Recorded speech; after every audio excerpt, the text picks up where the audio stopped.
40 কোটি টাকার ব্যবসা এগ্রিকালচার, আর সেটা কিন্তু আজকে মাত্র 15 বছরের ডিফারেন্স এত বড় ব্যবসা হয়েছে। এই ব্যবসার মধ্যে এগ্রি ভ্যালু চেনের প্রায় প্রত্যেকটা স্টেজে আমরা কাজ করি এবং প্রত্যেকটা স্টেজে আমাদের দেশের কৃষককে টাচ করে, এদেশের কৃষকের সম্পদ বৃদ্ধিতে কাজ করে এবং এদেশের কৃষকের যা প্রয়োজন এক্স্যাক্টলি সেটাই আমরা সরবরাহ করে থাকি। ফলে কৃষকের প্রোডাক্টিভিটি বাড়ে, কৃষকের প্রফিট বাড়ে, কৃষক হ্যাপি থাকে, তাদের ফ্যামিলির গ্রোথ হয়, তাদের ফ্যামিলি অনেকটা ফুড সাফিসিয়েন্সি থাকে। সাথে সাথে আমরা আমাদের কোম্পানিতে প্রায় 1400 এগ্রিকালচার গ্রাজুয়েট অ্যাকোমোডেট করেছি, 1400। বাংলাদেশের এগ্রিকালচার এক্সটেনশনের পরে the largest employer for the agriculture graduate হচ্ছে Asia. This kind of contribution we have done in the society. এবং এখন আমাদের সাথে কাজ করা অবস্থায় আমাদেরকে ছেড়ে চলে গেছেন এবং নিজেরা প্রায় 250টা কোম্পানি ফর্ম করেছে এখানে, across agriculture, animal health, crop protection, fertiliser, seed, সর্বক্ষেত্রে কিন্তু এই কাজটা হয়েছে। আমি আশা করব আজকে আমার বক্তব্য শোনার পরে আপনাদের মধ্যে ইন্সপিরেশন গ্রো করবে। অনেকে ভাববেন ভালো কাজ করবেন, এন্টারপ্রেনার হবেন। এন্টারপ্রেনার হচ্ছে বেসিক্যালি যারা কোম্পানিতে জয়েন করে, কোম্পানিতে কাজ করে, আমার মতো নতুন নতুন ব্যবসা ক্রিয়েট করে এবং সেখানে নিজের গ্রোথ হয়। আর এন্টারপ্রেনার হচ্ছে বেসিক্যালি যারা নিজেরা ব্যবসা শুরু করবেন, আপনারা যা শিখেছেন সেটা অ্যাপ্লাই করবেন, সেখান থেকে প্রফিটেবল হবেন। এই দুটো ডিফারেন্স আছে। আমি মনে করি আজকে আপনাদের সাথে আলোচনার পরে আপনাদের মধ্যে ইন্সপিরেশন গ্রো করবে এবং আপনারা অনেকে এন্টারপ্রেনার হবেন এবং অনেকেই ভালো কোম্পানিতে কাজ করবেন। Let's start my presentation. আমি এখানে চেষ্টা করছি ক্লিয়ার করতে যে আমি আজকে আপনাদের যে টাইটেলটা বলেছি যে entrepreneurship opportunity through agri value chain.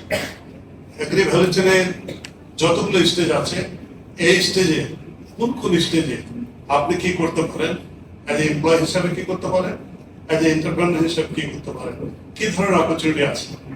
সুবিধা হবে এই, আমি যা বলবো আপনারা সেটা শোনার পরে আপনার টেক্সট বুক, আপনার প্রফেসর তোমরা যা বলবেন সেটার সাথে মিলিয়ে নিয়ে নিজের স্বপ্নকে কিন্তু অনেক বড় করে দেখা শুরু করবেন। এটি হচ্ছে আমার প্রত্যাশা আপনাদের কাছে।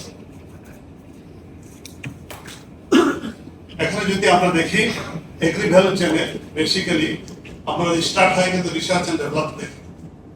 সেখানে কিন্তু seed technology, sustainable practices, genetics লেখা আছে। ইনপুট সাপ্লাইতে কিন্তু আমাদের দেশে কৃষিতে ক্রপ কৃষি বলেন আর অ্যানিমাল কৃষি বলেন, সেখানে যে সমস্ত ইনপুট লাগে সেই ইনপুটগুলো বেসিক্যালি যে ব্যবহার হয় ইনপুট এন্ড টেকনোলজি, সেখানে কিন্তু তারা স্টেজ। তারপর হচ্ছে প্রোডাকশন এন্ড কাল্টিভেশন, ইনপুট দেওয়া হলো, টেকনোলজি দেওয়া হলো, তারপর প্রোডাকশন হলো, সেটা একটা স্টেজ। তারপর পোস্ট হারভেস্ট ম্যানেজমেন্ট, এখন তো উৎপাদন হলো, এটাকে হারভেস্ট করতে হবে, এটাকে স্টোর করতে হবে, এটাকে ট্রান্সপোর্ট করতে হবে, এটা একটা post harvest management. Processing and value chain, turning raw produce into pure flour, rice, snacks, frozen food self.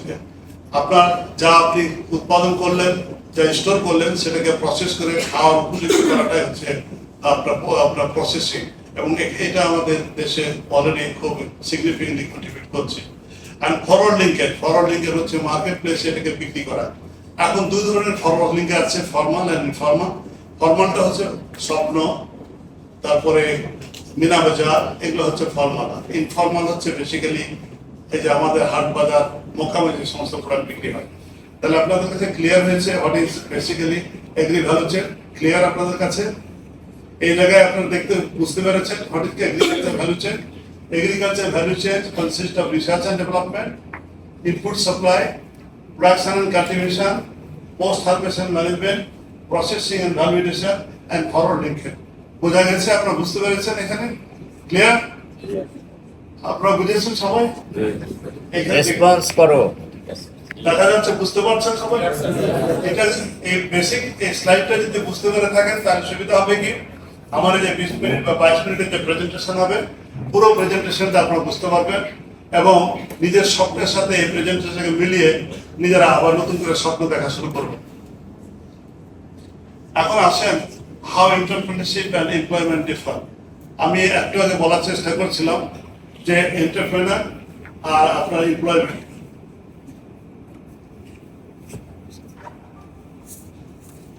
উনি অনারেবল ভিসি উনি dean did. FSIT How you differentiate every entrepreneur and how you differentiate every entrepreneur?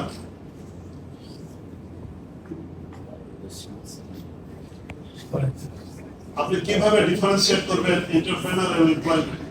এন্টারপ্রেনারে এই কলমে entrepreneurship আছে আর এখানে আছে agri professional. আমরা যদি definition দেখি, creates our own business to solve agri value chain problems. আমরা এতক্ষণ যে এগ্রি ভ্যালু চেইন রিসার্চ থেকে ফাইনাল প্রোডাক্ট পর্যন্ত দেখলাম, এই জার্নির যে কোনো স্টেজে যখন কেউ নিজের ব্যবসা করে, নিজে যখন ইনভেস্টমেন্ট করে, সে যখন এখান থেকে আউটপুট বের করে তার ফ্যামিলি স্পেন্ড করে অথবা সোসাইটিকে কন্ট্রিবিউট করে, তখন সেটা হয় অ্যাকচুয়ালি এন্টারপ্রেনার। আর এখানে আমরা দেখতে পাচ্ছি provide specialise skill and entrepreneur expertise to solve agri value chain problem. Entrepreneur কি করে? নিজের ব্যবসা করে, আর এই ব্যবসাতে যারা সাপোর্ট করে, যারা স্পেশালাইজ স্কিল এবং এক্সপার্টিস দেয়, তারা কিন্তু বেসিক্যালি প্রফেশনাল।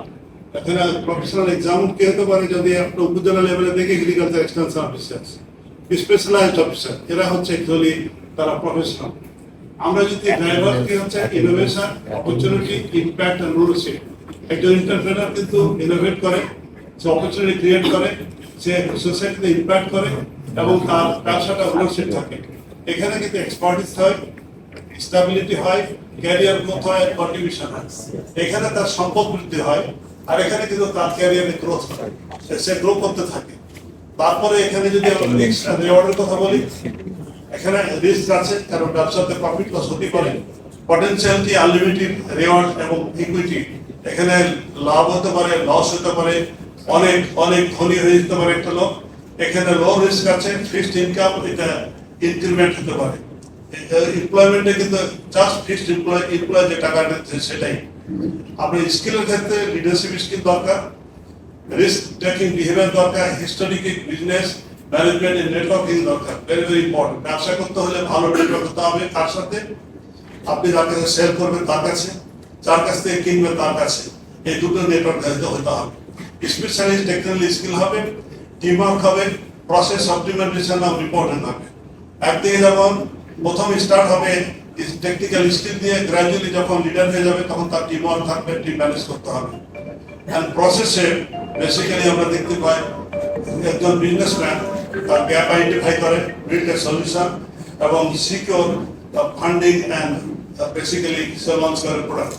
আর এখানে যদি আমরা দেখি একজন employ require specialise skill, join a leading company and grow. তাকে একটা কোম্পানিতে কাজ করতে হবে, একটা এমপ্লয়ের কাছে কাজ করতে হয়। আমরা অ্যাগ্রো ভ্যালু চেইন অপরচুনিটি যদি আমরা দেখি, প্রথম স্টেজে রিসার্চ এন্ড ডেভেলপমেন্টে কি অপরচুনিটি আছে। একজন আপনারা যারা এখানে স্টুডেন্ট আছেন, আমি মনে করি প্রায় 300 স্টুডেন্ট হবে নাকি? ওরকমই হ্যাঁ, প্রায় 300 স্টুডেন্ট। এর মধ্যে অনেকেই কিন্তু হয়তো বা রিসার্চে কাজ করবেন। আপনি যদি রিসার্চে কাজ করেন, সেক্ষেত্রে আপনার অপরচুনিটি কি অ্যাজ এ এন্টারপ্রেনার? আমি talking about two element, entrepreneur and employment. আপনি যদি এন্টারপ্রেনার হন, তাহলে আপনি রিসার্চে কি অপরচুনিটি আপনার আছে, আর আপনি যদি কোথাও কাজ করেন কোম্পানিতে বা গভর্নমেন্টে, সেখানে আপনার অপরচুনিটি কি আছে। ক্রপের ক্ষেত্রে যদি আপনি দেখি, সেখানে ব্রিডিং আছে, ক্লাইমেট রেজিলেন্ট ব্রিডিং করতে পারবেন, ভ্যারাইটি রিলিজ করতে পারবেন, জিন ব্যাংক করতে পারবেন, টিস্যু কালচার করতে পারবেন। জেনোমিক সিলেকশন করে আপনি যে আউটপুট আনবেন, সেই আউটপুট আপনি বিক্রি করতে পারেন। এই আউটপুট আপনি নিজে প্রপাগেশন করে সিড উৎপাদন করে বিক্রি করতে পারেন। একই জিনিসই এক্সটেনশন সার্ভিস হতে পারে, সায়েন্টিফিক রিসার্চে কাজ করবেন, মলিকুলার সায়েন্টিস্ট হবেন, প্লান্ট ব্রিডার হবেন, বায়ো সলিউশন হবেন, তারপরে এন্টোমোলজিস্ট হবেন, প্যাথোলজিস্ট হবেন, হর্টিকালচারিস্ট হবেন। তাহলে এখন দেখেন, আপনি এন্টারপ্রেনার যদি হন, তাহলে নিজের বিজনেস করবেন কিভাবে? আপনার জেনেটিক্সের বিজনেস করতে পারেন, সিডের ব্যবসা করতে পারেন, সিডের রিসার্চ করতে পারেন। আর যখন আপনি চাকরি করবেন, তখন কিন্তু এতগুলো আপনার অপরচুনিটি থাকতে পারে। আপনি still your working under someone. আমরা যদি অ্যানিমাল, আমরা যদি রিসার্চের কথা বলি, সেখানে হচ্ছে AI, artificial insemination service, livestock health diagnostic, spot cattle solution, selective breeding, biofloc এবং improve fingerling and hatcheries আপনি এখানে নিজেরা করে বিজনেস করে কিন্তু গ্রো করতে পারেন। এখানে ভেটেরিনারি রিসার্চার হতে পারেন, নিউট্রিশনালিস্ট হতে পারেন, টেকনিক্যাল সার্ভিসে কাজ করতে পারেন, হ্যাচারি টেকনোলজিস্ট হতে পারেন, লাইভস্টক ডাটা অ্যানালিস্ট হতে পারেন। এই চারটা দেখে এখন দেখেন যারা রিসার্চে কাজ করবেন তারা এই সমস্ত অপরচুনিটি কিন্তু আপনার আছে আপনার লাইফে। আর যারা বিজনেস করবেন রিসার্চ নিয়ে, লেফট সাইডে ক্রপে আপনার এই অপরচুনিটিগুলো আছে, অ্যানিমাল করতে এই অপরচুনিটিগুলো আছে। এখন যদি আসেন অ্যাগ্রো ভ্যালু চেনের অপরচুনিটি, ইনপুট অ্যান্ড টেকনোলজি, আমি কিন্তু প্রত্যেকটা স্টেজে আমাদের প্রত্যেকটা স্টেজ যে সমস্ত স্টেজ নিয়ে আমি কথা বলেছি, প্রত্যেক স্টেজে আপনার যখন কাজ করবেন, নিজের ব্যবসা করবেন কি অপরচুনিটি আছে, আর যখন আপনি চাকরি করবেন তখন কি অপরচুনিটি আছে। আমরা এন্টারপ্রেনার জন্য যারা ব্যবসা করবে ইনপুট বিজনেসের, যেমন দেখেন অনেক ক্ষেত্রে অনেকে আপনার distributor, dealer, pesticide, fertiliser, seed এই সমস্ত হতে পারে। স্মার্ট ইরিগেশন, অনেকেই কিন্তু স্মার্ট ইরিগেশন করে ইরিগেশন সার্ভিস বিক্রি করতে পারে, ড্রোন দিয়ে স্প্রে সার্ভিস করতে পারে, ডিজিটাল ক্রপ অ্যাডভাইজারি হতে পারে, তারপরে চাষবাস করে ট্রাক্টর চাষের সাপ্লাই আপনার সার্ভিস দিতে পারে, হারভেস্টিং অ্যান্ড ট্রান্সপ্লান্টেশন সার্ভিস দিতে পারে। এখন কিন্তু ploughing, harvesting and transplantation service এখন কিন্তু কোম্পানি হচ্ছে, বড় বড় এই কোম্পানিগুলো ছোট ছোট খামারিদেরকে এই সার্ভিসগুলো দিচ্ছে। এমপ্লয়মেন্টের ক্ষেত্রে extension services, agronomics, soil scientist, seed technologies, seed certification, extension services. আমরা যদি অ্যানিমালের ক্ষেত্রে যাই, hatchery services, animal health, product and spot sell solution, cattle, poultry and aqua feed production. অনেকে কিন্তু বাংলাদেশে নিজেরা পশু খাদ্য ফ্যাক্টরি করে কিন্তু প্রোডাকশন করছে, অনেকেই পোল্ট্রি হ্যাচারি করছে, অনেকেই এই সমস্ত কাজ করছে। আপনার talking about input and technology. এবং যদি আমরা একজন এমপ্লয়ের কথা ভাবি, সে এই সেক্টরে যদি এমপ্লয়মেন্ট হতে চায় তাহলে livestock, extension services, feed nutritionist, livestock farm supervisory services, A technician, fishery field services and fishery biologists. এর বাইরেও কিন্তু বহু কাজ আছে যে কাজগুলো সরকারি এবং বেসরকারি কোম্পানিতে করা যেতে পারে। আমরা যদি প্রোডাকশন আর কাল্টিভেশনে যদি দেখি তাহলে এন্টারপ্রেনার হিসাবে সে কিন্তু কমার্শিয়াল ফার্মিং করতে পারে, কন্ট্রাক্ট ফার্মিং করতে পারে, mechanical planting and harvesting services sell করতে পারে, সিড প্রোডাকশন করতে পারে। এমপ্লয়মেন্টের ক্ষেত্রে একই অবস্থা, এক্সটেনশন সার্ভিস এবং বিভিন্ন পজিশনে কাজ করতে পারে। অ্যানিমেলের ক্ষেত্রে আমরা যদি কমার্শিয়াল বিগ ফ্যাটেনিং, আজকাল কিন্তু অনেক বেশি হচ্ছে, অনেক স্টুডেন্ট কিন্তু ইউনিভার্সিটিতে পড়া অবস্থায় এই বিগ ফ্যাটেনিং এর ব্যবসা করছে, ছোট ছোট ডেয়ারি ফার্ম করছে। এবং ফডার এবং সাইলেজ প্রোডাকশন কিন্তু এখন ঘরোয়াতে ব্যবসা করে রয়েছে। Fish and sheep farming is also very important business now. Contract aqua farming is also Bangladesh রয়েছে। এর একই জিনিসই কিন্তু যদি আপনি এমপ্লয়মেন্ট করেন কত সরকারি বা প্রাইভেট সেক্টর কোম্পানিতে, তাহলে veterinary field services, live stock extension, production services, animal health technician and fishery extension services থাকতে পারে। আমরা যদি দেখি যে পোস্ট হারভেস্টিং, এই পোস্ট হারভেস্টের প্রবলেমটা বাংলাদেশে কি এখন পর্যন্ত বাংলাদেশে খুব সিস্টেমেটিক পোস্ট হারভেস্ট সার্ভিস কিন্তু চালু হয়নি। অর্থাৎ আমাদের দেশের খামারিরা ফসল বড়াই করলে আপনার এই ফসল স্টোর করার মতো কোনো প্রাইভেট কোনো ফ্যাসিলিটি যেখান থেকে এখানে পায় না। ইদানিংকালে ছোট ছোট করে কোল্ড স্টোরেজ শুরু হয়েছে, যেখানে কিন্তু ফসল বা ফিশ অথবা চিকেন অথবা মিট কিন্তু রাখার পসিবিলিটি আছে। সেক্ষেত্রে আমরা দেখতে পাই এখানে গ্রেন ড্রাইং এর facility, cold storage, trading, packaging unit, biology management services সে বিজনেস করা যেতে পারে। সেখানে আমরা যদি এমপ্লয়মেন্টের ক্ষেত্রে পোস্ট হারভেস্ট টেকনোলজিতে কাজ চাকরি পাওয়া যেতে পারে, কোল্ড স্টোরেজে কাজ পাওয়া যেতে পারে, ওয়ারেল এক্সটেনশন সার্ভিসে কাজ পাওয়া যেতে পারে, টেকনিক্যাল সার্ভিসে পাওয়া যেতে পারে, ফুড প্রসেসিং এ পাওয়া যেতে পারে, কোয়ালিটি কন্ট্রোল ম্যানেজমেন্টের কাজ পাওয়া যেতে পারে। আমরা অ্যানিমালের ক্ষেত্রে যদি দেখি, আমরা বেসিক্যালি হাইজিন স্লটার সার্ভিসেস, বাংলাদেশে এখন পর্যন্ত স্লটার সার্ভিসেস এর বিজনেস খুব বেশি একটা শুরু হয়নি। স্মল স্কেলে কিন্তু ঢাকার আশেপাশে কিছুটা শুরু হয়েছে, সেখানে কিন্তু স্লটার সার্ভিস দিতে পারে, small poultry and agro processing plant হতে পারে। এখন আমরা যদি দেখি চাকরি কি হতে পারে, cold chain entrepreneur, fisheries, extension, fish and meat processing expert and fish and meat quality কন্ট্রোলে কাজ করতে পারে। আমরা এখন দেখি যে ফরওয়ার্ড লিঙ্কেজে অর্থাৎ ফরওয়ার্ড লিঙ্কেজ এবং ব্যাকওয়ার্ড লিঙ্কেজে কি ফরওয়ার্ড লিঙ্কেজটা বেসিক্যালি যখন মার্কেট প্লেসে কোনো কিছু বিক্রি করা হয় সেটাই কিন্তু ফরওয়ার্ড লিঙ্কেজ। এতক্ষণ পর্যন্ত তো আপনি রিসার্চ করলেন, আপনার টেকনোলজি আর ইনপুট সাপ্লাই দিলেন, প্রোডাকশন করলেন, তারপর এটাকে পোস্ট হারভেস্ট করলেন, এটাকে প্রসেস করলেন এবং এটাকে ফাইনালি কিন্তু ফরওয়ার্ড লিঙ্কেজে বিক্রি করতে হবে মার্কেটে। সেখানে কি কাজ আছে? সেখানে কাজ হচ্ছে basically online fresh product sell করা যেতে পারে। আজকাল কিন্তু এই ট্রেন্ডটা নতুন শুরু হয়েছে, অনলাইনে সেল, এক্সপোর্ট হতে পারে, সোর্সিং সার্ভিসেস হতে পারে, দেন ব্যাকওয়ার্ড লিঙ্কেজ, যে সমস্ত রিটেল চেন আছে তাদের ব্যাকওয়ার্ড লিঙ্কেজের সবজি বা মাছ মাংস উৎপাদন করা যেতে পারে। Employment, research staff, officials, agriculture, marketing extension, agro processing, SME development services. Animal ক্ষেত্রে dairy, value chain, addition, তারপর yogurt and flavor, milk, brand, ghee, butter production, এবং ready to cook, fish and meat, এসব কিন্তু process করে বিক্রি করা যেতে পারে। একই জিনিসই যদি আমরা চিন্তা করে দেখি তাহলে এই সেক্টরে কিন্তু আমার মনে হয় প্রাইভেট সেক্টরে এবং গভর্নমেন্ট সেক্টরে কাজের অপরচুনিটি আছে।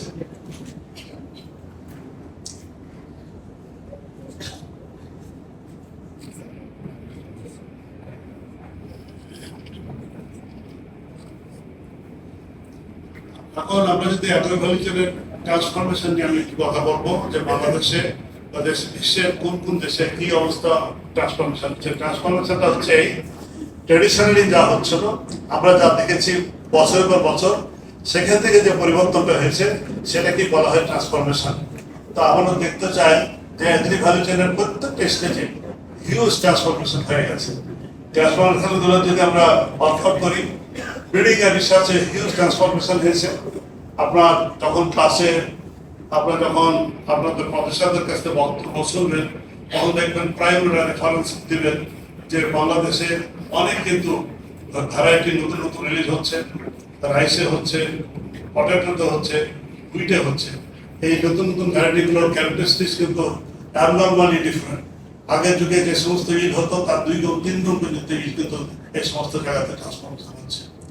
ইনপুট আর টেকনোলজিতে কিন্তু হিউজ ট্রান্সফরমেশন হয়েছে। সেখানে আমরা দেখতে পাই যে কোয়ালিটি সিডের সাপ্লাই এখন 63% পর্যন্ত টোটাল সিডের সাপ্লাই হচ্ছে কোয়ালিটি সিড, এবং হাইব্রিডাইজেশন সিড সাপ্লাই হচ্ছে 5% ছিল আগে, সেটা 16% পর্যন্ত সাপ্লাই হচ্ছে total rice seed supply. Production and কাল্টিভেশনের ক্ষেত্রে আমরা যদি দেখি, বাংলাদেশে 95% ল্যান্ড কাল্টিভেট হচ্ছে ট্রাক্টর দিয়ে এবং পাওয়ার টিলার দিয়ে। ইরিগেশন হচ্ছে 90% জমিতে। আপনার ধান কাটা হচ্ছে প্রায় 15% জমিতে। ধান লাগানো হচ্ছে, শুরু হয়েছে কেবল 2-3% আপনার জমিতে মেশিন দিয়ে। আমরা যদি পোস্ট হারভেস্ট লসের কথা বলি, আমরা দেখতে পাই এখন সেই 2008-9 পরে কিন্তু 15 থেকে 20% পর্যন্ত পোস্ট হারভেস্ট লস কমিয়ে আনা সম্ভব হয়েছে থ্রু স্টোরেজ আর ট্রান্সপোর্টেশন সার্ভিস দিয়ে। আমরা প্রসেসিং এন্ড ভ্যালুয়েশনের কথা যদি বলি, আপনারা যে সমস্ত রাস্তাতে দেখেন অনেক দোকানে আপনার চিকেন প্রসেস করা খাবার ফ্রাইড ফিড করতে পাওয়া যায় তো নাকি? আপনারা দেখেছেন অনেক ভালো ভালো ব্র্যান্ডের এই সমস্ত খাবার, কাজী ফার্মের খাবার আছে, তারপরে সিপি ফুড আছে, এই ফুডগুলো কিন্তু পাওয়া যায়, কেএফসি পাওয়া যায়, এই সমস্ত ফুড কিন্তু পাওয়া যায়।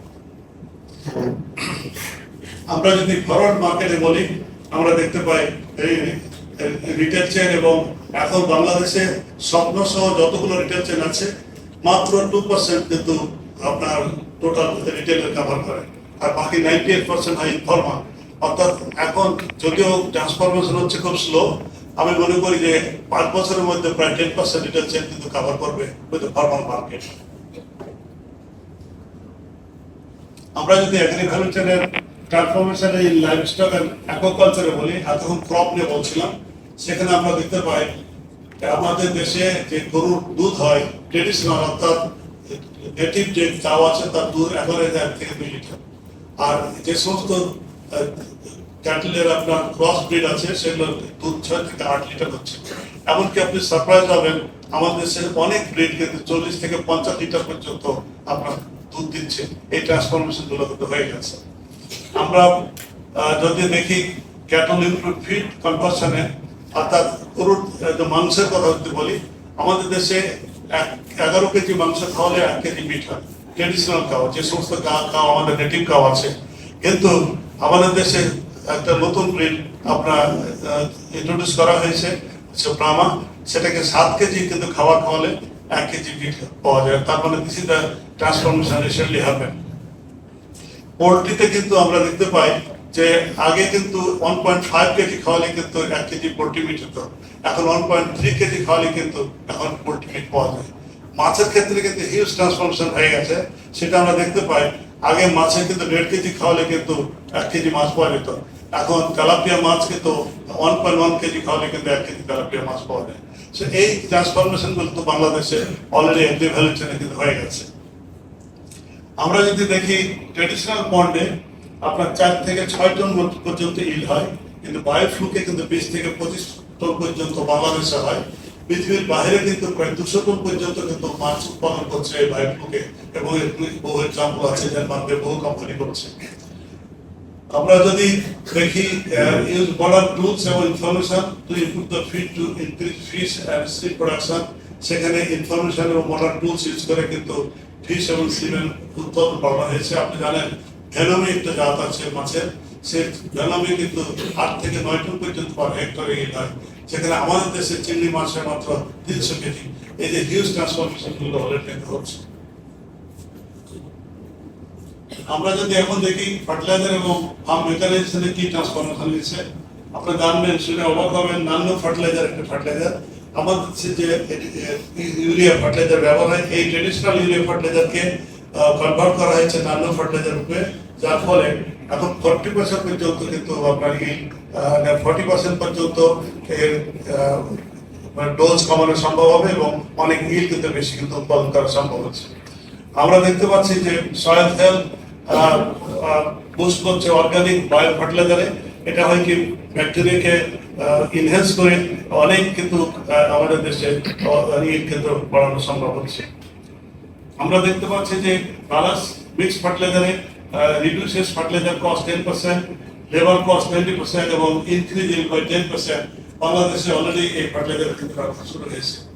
আমরা কম্বাইন্ড হারভেস্টের কথা আমি বলেছি যে কম্বাইন্ড হারভেস্টারে হারভেস্ট করলে 50% পর্যন্ত কস্ট রিডাকশন করা সম্ভব। রাইস ট্রান্সপ্লান্টার দিয়ে কিন্তু ট্রান্সপ্লান্ট করলেও 50% কস্ট রিডাকশন করা সম্ভব। ড্রোন দিয়ে কিন্তু পেস্টিসাইড স্প্রে করলে হাফ অফ দ্য পেস্টিসাইড, অর্ধেক পেস্টিসাইড দিয়ে 50% কস্টে কিন্তু পেস্টিসাইড অ্যাপ্লাই করা সম্ভব হচ্ছে। ড্রিপ ইরিগেশন করে 50% ওয়াটার কোয়ান্টিটি কমানো সম্ভব হচ্ছে, এবং integrated smart inputs and mechanization and maximize efficiency আর সাস্টেনেবিলিটি সে প্রিসিশন এগ্রিকালচারে করা সম্ভব হচ্ছে।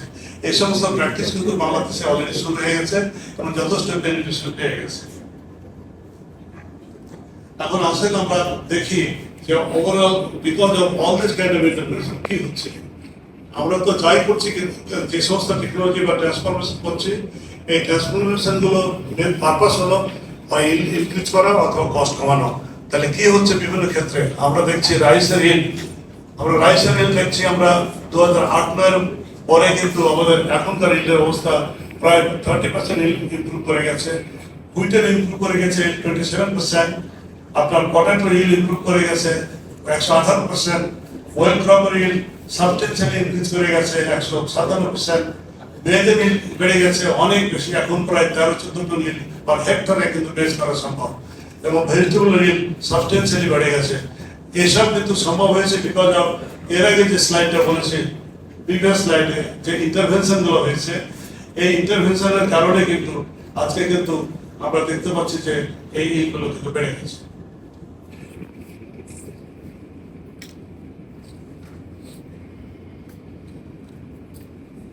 এখন আমরা দুটো এক্সাম্পল দেখবো। সেই এক্সাম্পলের মধ্যে দুজন এন্টারপ্রেনার স্টুডেন্ট, ওপরেরটা হচ্ছে মোহাম্মদ রকিব, আমাদের সাথে কাজ করতো 2020-21 সালে। সে চাকরি ছেড়ে দিয়ে নিজে ছোট করে একটা ব্যবসা শুরু করলো, এবং সেখানে সে প্রতি মাসে প্রায় 5 লক্ষ টাকা প্রোডাক্ট বিক্রি করে এবং ইয়ারলি প্রফিট করে প্রায় 10 লক্ষ টাকা। সে চাকরি আর করে না, এবং সে সেক্ষেত্রে কিন্তু প্রফিট করতে পারছে এবং সে ব্যবসা করছে এখানে। আরেকজন এন্টারপ্রেনার, সে কিন্তু student, still his maintaining cow, এবং সে কয়েকটা গরু পালন, এবং এই গরু থেকে কিন্তু সে যে মিল্ক পায় উৎপাদন করে, সেখান থেকে সে প্রতি মাসে প্রায় 30 লক্ষ টাকার 3 লক্ষ টাকার প্রোডাক্ট বিক্রি করে এবং তার ইয়ারলি প্রফিট হয় প্রায় 12 লক্ষ টাকা। তো এরকম বহু ভালো ভালো এক্সাম্পল আছে এটা সরকার কি করতে পারে। এখন আসেন আমরা ওয়ে ফরওয়ার্ড, এখন কি করণীয় আছে। আপনারা তো ছাত্র, আমাদের সামনে আমাদের সম্মানিত শিক্ষক বৃন্দ আছেন, আমরা যারা ইন্ডাস্ট্রিতে কাজ করছি, আমরা এখানে কথা বলছি। এখন কি করার আছে এখানে? এখানে যদি একাডেমিক অ্যাকশনের কথা বলি তাহলে কি করতে হবে? আমরা মনে করি আমরা আমাদের ছাত্রদেরকে প্রবলেম সলভার হিসেবে বিল্ড করা এবং তাদের মেন্টালি তাদেরকে এমনভাবে মোটিভেট করা think about the job to start with. Agri value chain and ক্যারিয়ারের দিকে চিন্তা করা এবং 3 to 6 month structure industry attachment দরকার। আপনারা যারা এখানে কাজ করছেন, আপনাদের যখন আপনাদের প্রায় সেশন শেষ হয়ে যাচ্ছে, তখন ইন্ডাস্ট্রিতে আপনাদের 3 থেকে 6 মাস যদি কাজ করতে পারেন, তাহলে আপনাদের মোটিভেশনটা এই আমাদের ভ্যালু চেইনের কথা চিন্তা করা হবে। আপনাদের করতে হবে ভালো করে পড়াশোনা করতে হবে এবং অনেক ভালো পড়াশোনা করলে কিন্তু আপনারা ভালো কিছু করতে পারবেন। আপনাদের সাপ্লাই চেইন এবং প্রকিউরমেন্ট সম্পর্কে আপনাদের নলেজ বা পড়াশোনার মধ্যে সিলেবাসে ইনক্লুড হতে হবে। এগ্রি প্রফেশনাল এন্টারপ্রেনার সম্পর্কে কিন্তু পড়াশোনা করতে হবে। ইন্ডাস্ট্রি, আমাদের ইন্ডাস্ট্রি যখন আপনারা ইন্ডাস্ট্রিতে এন্টারপ্রেনারশিপ করতে যাবেন, তখন আপনাদের প্রবলেম সলভিং এবং এক্সিকিউশন অ্যাবিলিটি শেখানো হবে, focus on service base activities শেখানো হবে এবং গ্র্যাজুয়েট এন্টারপ্রেনারশিপ হিসেবে বিল্ড করা হবে। পলিসিতে align education with market demand, মার্কেটে যে ডিমান্ড আছে সেভাবে পড়াশোনা অবজার্ভ করা এবং অ্যাক্সেস টু ফাইন্যান্স। আপনি যখন পড়াশোনা করে বেরিয়ে যাবেন, যাতে আপনারা বড় করতে পারেন কিছু টাকা, অ্যাটলিস্ট 1 মিলিয়ন টাকা, so that you can start small scale business এবং তাতে সুবিধা হবে কি that you can work as a entrepreneur. That's all I wanted to say.